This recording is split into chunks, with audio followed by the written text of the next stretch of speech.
नमस्कार, मैं हूं आपके साथ दीपक भदौरिया। बुलेटिन की शुरुआत बड़ी खबर से। रायपुर से बड़ी खबर है, जहां पर बीजेपी की लोकसभा योजना को लेकर यहां पर अहम बैठक हुई है। राष्ट्रीय सह संगठन महामंत्री शिव प्रकाश बैठक में रहे मौजूद। प्रदेश प्रभारी ओम माथुर, सह प्रभारी नितिन नबीन भी शामिल हुए। डिप्टी सीएम अरुण साव समेत कई मंत्री रहे मौजूद। छत्तीसगढ़ में लोकसभा चुनाव की रणनीति पर हुआ मंथन।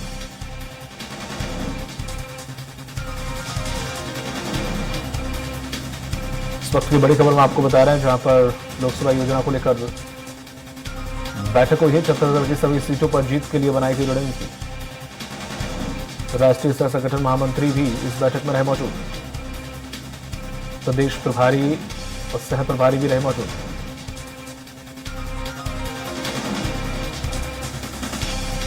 लोकसभा योजना को लेकर बीजेपी ने की अहम बैठक, इसमें कई दिग्गज रहे मौजूद।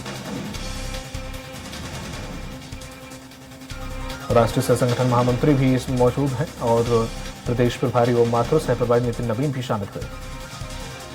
डिप्टी सीएम अरुण साव और डिप्टी सीएम समेत कई मंत्री भी इसमें मौजूद रहे।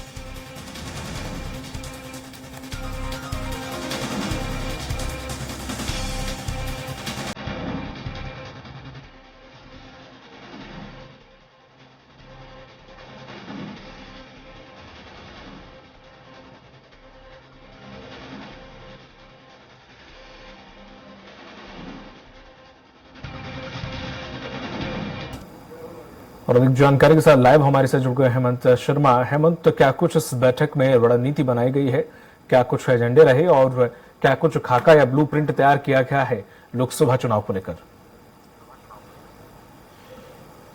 देखिए दीपक, बीजेपी की महत्वपूर्ण और मैराथन बैठक रायपुर के जैनम मानस भवन में हुई है और प्रदेश कार्यालय के बाहर ये बैठक रखी गई थी। अपने आप में काफी महत्वपूर्ण थी क्योंकि संगठन के तमाम बड़े नेता मौजूद थे।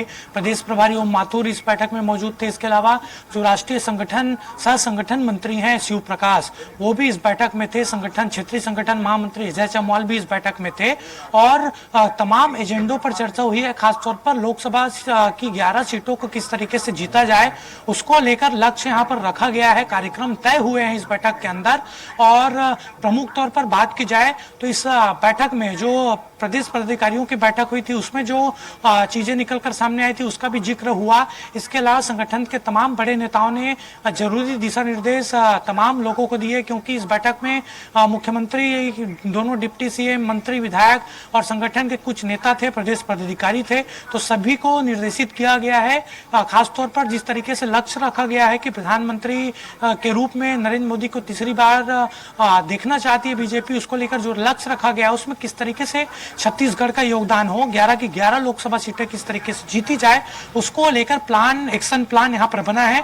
प्रमुख तौर पर बात की जाए तो इस बैठक में, क्योंकि बैठक के बाद मीडिया से बातचीत जो प्रदेश अध्यक्ष है किरण सिंहदेव, उन्होंने की और बैठक के अंदर जो खबर निकलकर सामने आई है उसके मुताबिक आने वाले दिनों में लक्ष्य लेकर नीचे तक कार्यक्रम बनाने के लिए यहाँ पर चर्चा हुई है। इसके साथ साथ जो भाजपा के कार्यकर्ता हैं, प्रतिबद्ध कार्यकर्ता हैं, उनसे मिलने का कार्यक्रम भी बना है। इसके अलावा सभी संभाग मुख्यालय में अभिनंदन कार्यक्रम होगा, इसके लिए तय हो चुका है और ये सभी कल बस्तर से इसकी शुरुआत होगी। बस्तर संभाग में मुख्यमंत्री और प्रदेश प्रभारी मौजूद रहेंगे और सभी संभाग में आयोजन होगा और सभी संभागों के कार्यक्रम में मुख्यमंत्री और प्रदेश प्रभारी की मौजूदगी यहाँ पर रहेगी। इसके साथ साथ और कुछ कार्यक्रम तय हुए हैं जिसकी जानकारी भी जल्द दी जाएगी, लेकिन नीचे तक कार्यक्रम बना है। बूथ लेवल पर किस तरीके से जाया जाए, विधानसभा चुनाव में जो सीटों पर बीजेपी कमजोर थी, जहां पर पिछड़ी थी, जिन सीटों को बीजेपी ने गंवाया है उन सीटों को लेकर भी यहाँ पर चर्चा हुई है। और महत्वपूर्ण इसमें एक चीज ये है कि जो 2 लोकसभा सीटें बीजेपी ने 2019 के आम चुनाव में हारी थी, यानी बस्तर और कोरबा, इन दोनों को लेकर भी विशेष प्लान बनाया गया है कि किस तरीके से इन दोनों जगहों पर भी जीता जाए, क्योंकि 2019 के लोकसभा चुनाव में यहाँ पर मार्जिन हार जीत का बहुत ज्यादा नहीं था। इसलिए बीजेपी वहां पर भी पूरी तैयारी के साथ जाएगी और बाकी जगहों पर अलग अलग कार्यक्रम वहां पर क्षेत्र की दृष्टि से बनाए गए हैं। बिल्कुल हेमंत, क्या किसी को जिम्मेदारी कुछ सौंपी गई है, दी गई है, किस तरह से किस बूथ को मजबूत करना है या किस तरह से रणनीति बनानी है? क्या बूथ एजेंट रहेंगे, क्या प्रभारी वहां पर मौजूद रहेंगे? दायित्व वगैरह के सौंपे गए हैं या फिर ये जिम्मा दिया गया है कि जल्द ही दायित्व सौंपे जाएंगे लोकसभा चुनाव को लेकर?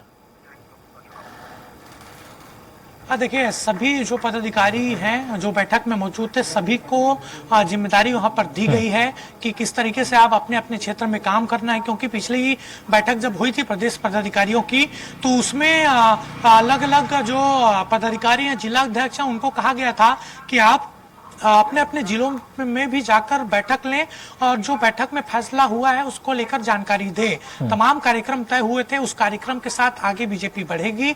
हमारी बातचीत प्रदेश अध्यक्ष से भी हुई, हमने उनसे सवाल भी किया कि जो पिछली बैठक में कार्यक्रम बनाए गए थे उस कार्यक्रम को अब तक लागू किया जाएगा, तो उन्होंने साफ तौर पर कहा है कि रणनीति बनाई जा रही है। आज की बैठक में डीपली उस पर चर्चा हुई है और जल्द ही बीजेपी मैदान में लोकसभा चुनाव को लेकर नजर आएगी।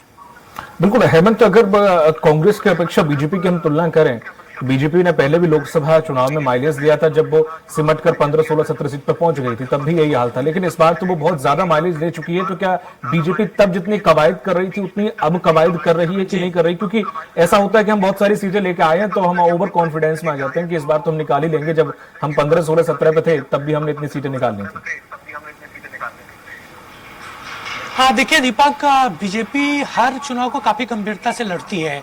आपने जिस बात का जिक्र किया कि 2019 में लोकसभा की 9 सीटें जीती थी, लेकिन उसके पहले 1 साल पहले विधानसभा चुनाव हुआ, उसमें 15 सीट ही बीजेपी के पास गया था, लेकिन उसके बावजूद 9 लोकसभा की सीट बीजेपी ने जीती। अब तो 54 सीटों के साथ छत्तीसगढ़ में सरकार है, तो निश्चित तौर पर ओवर कॉन्फिडेंस वाली कोई बात नहीं है। और आज की बैठक जिस तरीके से हुई है, ये नजर आ रहा है कि पूरी तैयारी के साथ लोकसभा के चुनाव में बीजेपी मैदान में जाएगी।